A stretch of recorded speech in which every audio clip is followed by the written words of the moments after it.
Lee County, what a great day. It's so good to be back, and we're really excited about today's announcement. I want to thank Sean Hamilton, our Secretary of Florida DEP, for being with us today. Also, Florida's Chief Resilience Officer, Dr. Wesley Brooks. We also have Dr. Mark Raines, the Chief Science Officer of the state of Florida, Chauncey Goss from Sanibel, Chairman of the South Florida Water Management District.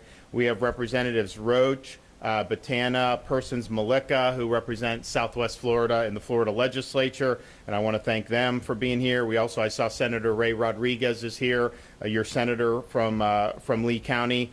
We have Charlotte Roman and Ben Butler, also with South Florida Water Management. I want to thank them for their service. Noah Valenstein, American Flood Coalition, Brad Cornell with Audubon, Florida, Ray Sandelli, Lee County Commission Vice Chairman, and then Captains for Clean Water, Daniel Andrews and Chris Whitman. So I want to thank them for all that they're doing. Also would like, before we do today's announcement, point out that for the month of April, it's our current estimate that the state of Florida brought in about $760 million above estimate, which they just did the estimates a couple months ago. And so we consistently have been overperforming that. That means the surplus that we'll have for fiscal 21-22 is going to be by far the biggest surplus in the history of the state. I think when the fiscal year ends June 30th, we'll have well over $20 billion in surplus between the unallocated general revenue trust fund balances and our budget stabilization fund. So that's what you call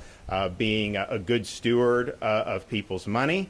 We're built for the long haul. We have no income tax, very low tax burden, but there's nothing in the foreseeable future that would change that trajectory. Now, it's important that we've governed that way, because I think it's very likely that Biden is going to plunge this country into a recession. If you look at some of the indicators, there's a lot of concern with the overall economy. Florida's been doing well, and we're happy about that. But when you have the inflation headwinds, when you have the Fed raising interest rates, when you have some of the other things that are happening in the markets, there is a possibility of seeing a downturn. And unfortunately, I think that downturn will have been precipitated by a lot of really bad policies coming out of Washington, D.C. So hopefully that doesn't happen. But I think prudent statesmanship is to be prepared in case something like that does happen. And so we are happy with our fiscal situation. If you did see a national economic downturn that impacted Florida, we have the reserves ready. We would not miss a beat in terms of meeting our priorities for education, infrastructure, water resources, all these things that have been so important to our mission to make Florida a great place to live and to keep the state free. Those continue going forward. And so we're proud of that. We'll see where we're at with May and June. But if we're even close to what we've been doing so far this year, you're looking at significant revenue coming in over and above what was forecasted. And so that's the position you want to be in. So today is very important because we launched the Resilient Florida program a couple years ago. We've put really significant amounts of funding, and basically it recognizes that we are a disaster-prone state, a low-lying state. People in our coastal communities in particular have to deal with flood risks. And so how do you fortify Florida to be able to withstand that? And so the Resilient Florida program is really about investing significant money in consultation and in collaboration with local communities to make the state more resilient to the threats that we see with storm surge, hurricanes, flooding, you name it. Today, we are awarding $20 million for Resilient Florida planning grants for communities across the state of Florida. This will represent 98 awards in really all corners of the state for communities to develop or update vulnerability assessments. And that's important because these assessments are necessary to identify infrastructure at risk of flooding and help communities prioritize and develop projects to mitigate these adverse events. Here in Lee County, we're awarding $582,000 to conduct vulnerability assessments for the county, as well as the city of Cape Coral and the city of Sanibel. And with today's investment, communities in Lee County and other communities across Florida will have the tools they need to better prepare for the impacts of major storms. And what happens is when they do these vulnerability assessments, they're able to identify where vulnerabilities are in their communities. They can propose and apply for grants to be able to fortify those vulnerabilities. And then with the money in our Resilient Florida program, we can match that. And so it's a great collaboration between local communities and the state of Florida. We've done, now it'll be between last year and this year, there's well over $1 billion that has been set aside by the state of Florida to assist with this. Almost always we get a one-to-one match, and so you're really looking at $2 billion of fortification just for our efforts over the last couple years. And we've really worked hard on this and other issues affecting Florida's environment. Last year we implemented the Resilient Florida Grant Program within DEP so that our coastal communities in particular would be able to seek money to help protection. They also passed last session Senate Bill 1954, which outlined the state's approach to resilience. And I want to thank Speaker Sprowls for really leading the effort on that. But it requires the development of the statewide flooding and resilience plan and created the Resilient Florida Grant Program. So we submitted the first ever plan last year, fully funded by the legislature this session, and really is showing that we're trying to get ahead of the risks for our state. And there is coordination. I mean, we could sit there in Tallahassee and have someone say we need to do all those things. It's really a bottom-up approach where the people that are living in these communities are really driving where the priorities are. And this is record funding for resilience projects. They also have a dedicated funding source now that's going to come in every year, which we never had before. Last year's budget, we had over more than $640 million to mitigate, prepare, and reduce the adverse impacts of these weather events for our communities. And as a result of this investment earlier this year, we announced over $404 million for 113 projects across the state through the Resilient Florida program. And that had a number of different uses. Some were relocating structures out of flood-prone areas. Some were elevating or relocating wastewater and drinking water facilities. Some would raise the elevation of buildings, roads, and other infrastructure. Some would establish living shorelines to reduce storm impacts. The budget recently passed by the legislature, which I am still reviewing, continues this momentum, and it has more than $500 million for resilience, including the funding for the planning grants that we are awarding today. And so today, the Department of the Department of Environmental Protection is opening the application portal for next year's planning grants, the money that's going to be in next year's budget that I'll be putting into action very soon. And the portal is available at protectingfloridatogether.gov/grants. So protectingfloridatogether.gov/grants. And this is just graded on basically neutral criteria. You'll see it's spread across the state. And these folks at DEP will evaluate that and then put the money in. So it's now, for the last 2 years, over $1 billion. And this is going to be something that it's already historic, but I think it's going to make a huge, huge difference. So we're excited about being here. We're excited about these planning grants, which are really an important part of what we're doing.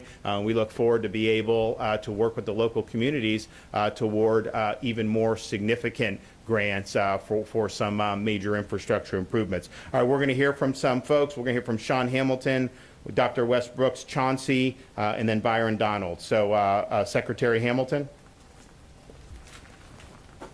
Thank you, Governor. Glad to join everybody here today at one of our award-winning state parks and home to some of the best resource managers on the planet. So glad to have everyone here today.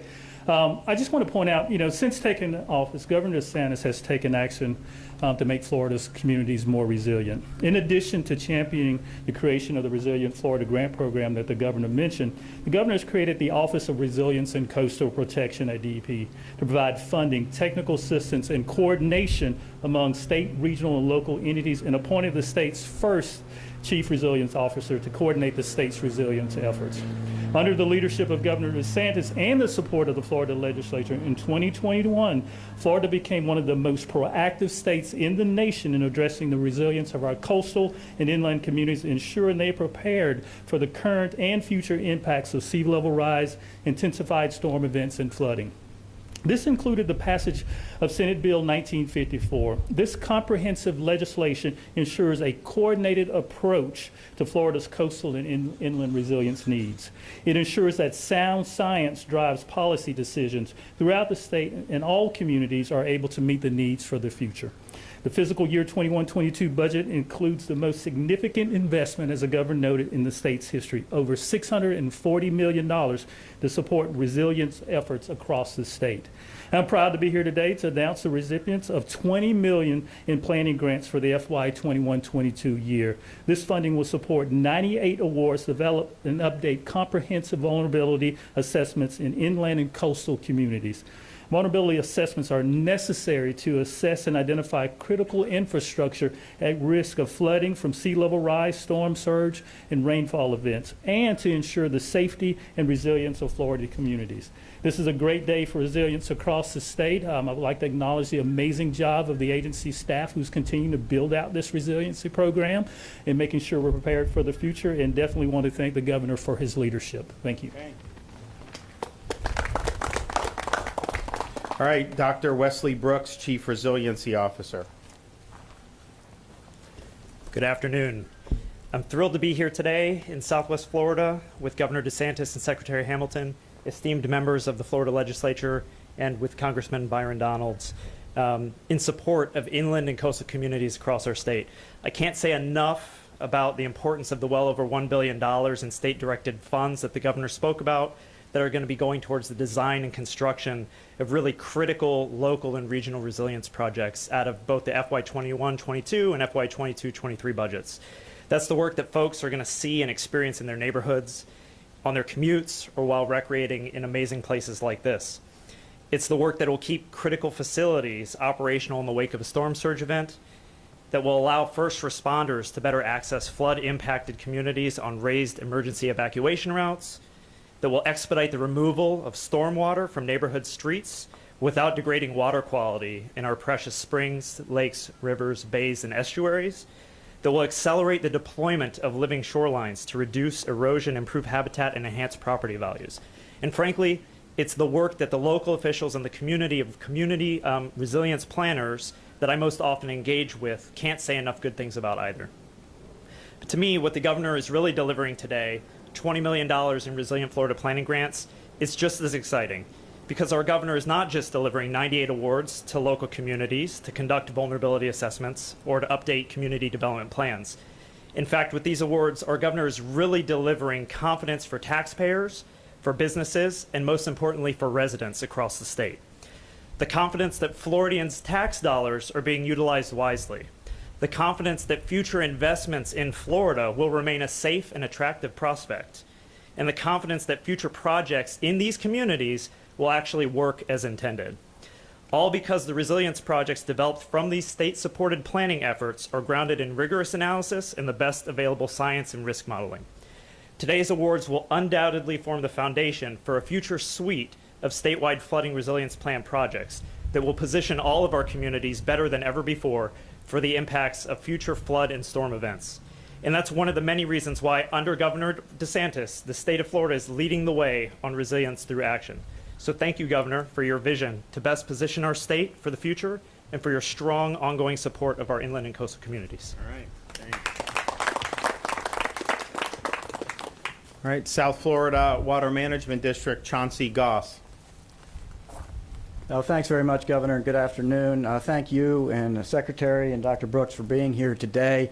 Our district runs all the way from Orlando down to the Keys, and we have 16 counties, 9 million people. I happen to be a resident of Lee County, so I'm particularly happy to say welcome to Lee County, sir.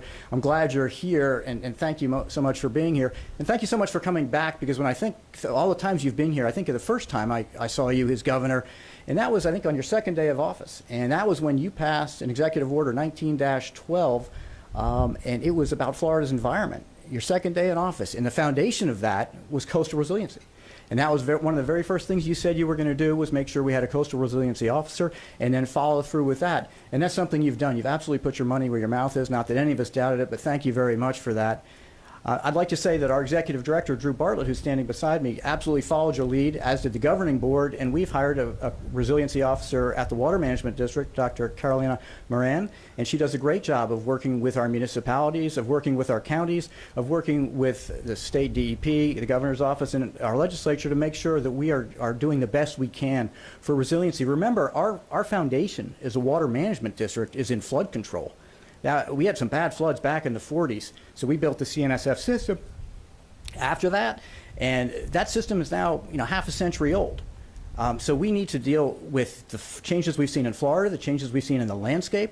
We need to see the changes in population, where we have more people living in vulnerable areas along the coast, and we have a rising sea level and a constantly changing climate. So we've been able to do that, and thanks to you and these resiliency grants, we're going to be able to continue to do that. The other thing that executive order said was pay attention to the comprehensive Everglades restoration plan, because you cannot do resiliency if you mess up the Everglades, or if you don't get the Everglades right. If we don't have the water right for South Florida, there is no coastal resilience. So that's something we're working very closely on. And under your leadership, sir, we have 44 milestone projects that we're really proud of. I'm not going to go through all of them because it's hot, but I will tell you a couple of them that are, and you're familiar with them, our storage projects, the C-44 reservoir in the Port St. Lucie area, or in Port on St. Lucie River. The Caloosahatchee River, the C-43, that's going to be done in about 2 years. We've got some ASR wells north of the lake that we're going to use for storage, and then south of the lake, about the EAA reservoir, which is an incredibly important project to us. And I understand the Corps is getting ready to let another contract on that. And we're working on the stormwater treatment area for that, and we're ahead of schedule. So I'm really excited about that. This is all about protection. It's all about protecting Floridians, and that's what we're doing. We're protecting them from harmful algal blooms. We're protecting them from flooding. We're protecting them from sea level rise. So thanks very much for being here today, Governor. Okay. Okay, Byron. You guys all thought I was going to trip over that branch, didn't you? Real quick, first of all, Governor, I want to thank you so much for your leadership. Since you've been the governor of this state, you have been a man of your word. You've been committed to our waterways, not just in Southwest Florida, but all of Florida. And so what you're announcing here today is critical, not only just to protect our shorelines, to protect our waterways, but it's a portion of all the work you've also done that Chauncey just mentioned with the Everglades system itself. I hear from so many constituents throughout Southwest Florida, and one of the big questions they have once you get past DC issues is, what are we doing about our water?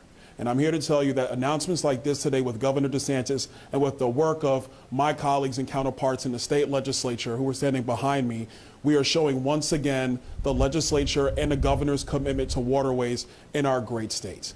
But the way you do that is with planning. And that is where, your vision, Governor, has been essential, because you have to plan if you're going to succeed. And what I've seen from the legislature and from the governor's office these last few years has been a commitment to the planning and a commitment to the projects to preserve the beauty of Southwest Florida. So, Governor, thank you so much for your leadership. My friends in the legislature, thank you for your continued hard work. All right. Good deal.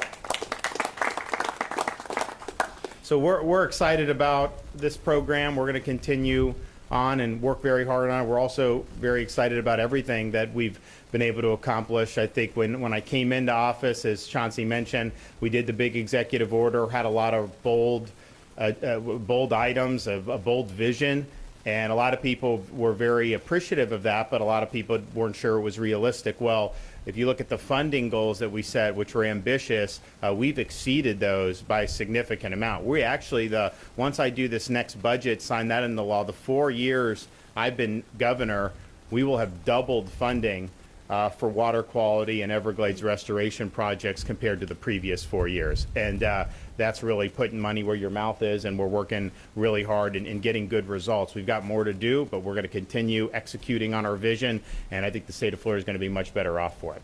Okay, take some questions. Yes, ma'am. Thank you, Governor. Lydia Nussbaum with Florida's Voice. What are your thoughts on the unprecedented Supreme Court leak? And my follow-up to that is, with this news, do you support a stronger ban on abortions in the next special session? So I think if you look at the protections that I signed into law a couple weeks ago, those were the strongest that Florida has seen in decades.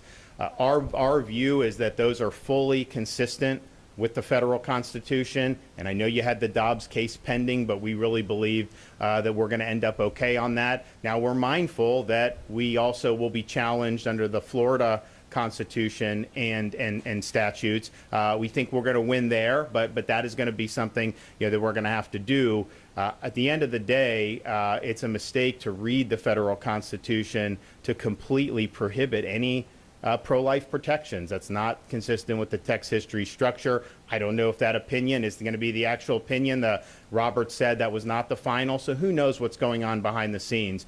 I will say, though, to have that leak out the way it did was really unprecedented, and I think it was really an attack on a lot of the justices. I think it was an intentional thing to try to whip up a lot of the public, to try to make it very political, potentially try to bully them into changing one of their positions, and that is not something that's appropriate for the judicial branch. And so I know they launched an investigation. They need to figure out who did that, and they need to hold them accountable, because that's a real significant breach of trust. You want to talk about an insurrection, that's a judicial insurrection to be taking that out and trying to kneecap a potential majority through kind of extra constitutional means. And so I was really surprised to see that. But, so we'll see what ends up being the result going forward. Governor, you said that you will at some point put your signature on a constitutional carry law in Florida. When could a potential special session be on that, and why do you feel like it's important for that to happen? What will it look like?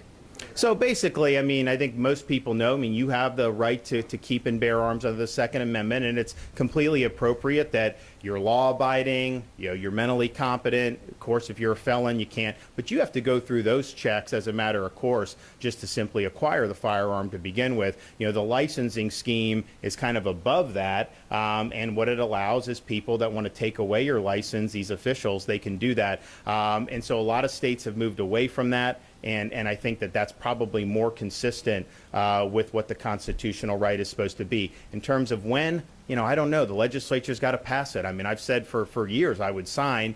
I don't know if they have the votes now, but I know that this is something that a lot of people are going to be looking at as we go forward into this next election. So I would just say stay tuned on that. We are, of course, teeing up the property insurance. You got major problems, as we've seen. Of course, the bills are going up across the board on everything, but there's some serious deficiencies in this market, and we need to address it. We wanted to address it during the legislative session. It didn't quite get over the finish line, but we really feel we need to act. So I think you're going to see a good product there. I'm confident that we're going to be able to get something through the legislature that's really going to stick and hopefully get us on a better path when it comes to homeowners insurance. Governor, depending on what happens with the Supreme Court's decision of Roe versus Wade and overturning it, what do you want to see done in the state of Florida when it comes to abortion? Well, look, I'm somebody that believes in pro-life protections. I think that it's something that is based in science. I think it's something that is based in kind of who we are as a society. I think you look at what some of the other states are doing, going in a much different direction, where they will have 1 day before a baby's born allow it to be snuffed out 9 months in. And I'm just thinking to myself, how is that something that would ever be viewed to be appropriate? And I think part of the things with this discussion about some of the Supreme Court's case law is it's shown Americans who look at that and then look at, say, Europe, just how out of step the United States has been, and really how radical the jurisprudence has been compared to a lot of industrialized countries. The U.S. is more in line with countries like China and North Korea than it is with typical European countries that are more even social democracies that we would consider to be more left-leaning, and yet they have much more protections. And so, we'll see what happens with this opinion. It was really weird that this came out. I don't know what the agenda is behind it, but eventually, we assumed we were going to get something definitive in June. We are also anticipating that when our protections go into effect July 1st, that will be subject to a state constitutional and statutory challenge. And there is case law that's out there that we would have to overcome to be able to sustain those protections. I think we can do it, but I do think that that's going to be something that is going to happen once the law takes effect. And so we'll see what the federal U.S. Supreme Court does. And then obviously we're going to see some litigation on the state level with the protections that we've done. But what I would say too is, yes, we did that bill, which I think a lot of people support. But what we also said is, we're putting our money where our mouth is. When we talk about right to life, we want these kids to grow up in loving homes. And so we're putting more money into our foster system and to promote adoption. We launched a big fatherhood initiative. We had great groups and charities that are going to be applying for funding, like Coach Tony Dungy's All Pros Dads group, to try to make sure kids have a loving father in the home. Their chance of being successful goes up dramatically, if that father is present. When the father's not present, then the chance that they drop out of school, get in trouble with the law, get involved with drugs, that goes up really, really significantly. And we've done more in the state of Florida to support early learning than I'd say probably any other state. If you look over the last 2 years, what we've done, because we understand that if somebody is reading at grade level by the 3rd grade, they're going to probably be very well going through school. If they're deficient by the 3rd grade, the chance that they don't make it through school at all goes up dramatically. The chance that they get into other trouble goes up dramatically. So that's something that's very, very important. And we've put more resources into that than any other governor has been able to do. So, we view this as a large issue at various stages of life. And we want to be there so that people are able to obviously have a shot, but also to make the most of the talents that God has given them. Okay, everybody, thank you. We'll be back soon. We love it in Southwest Florida.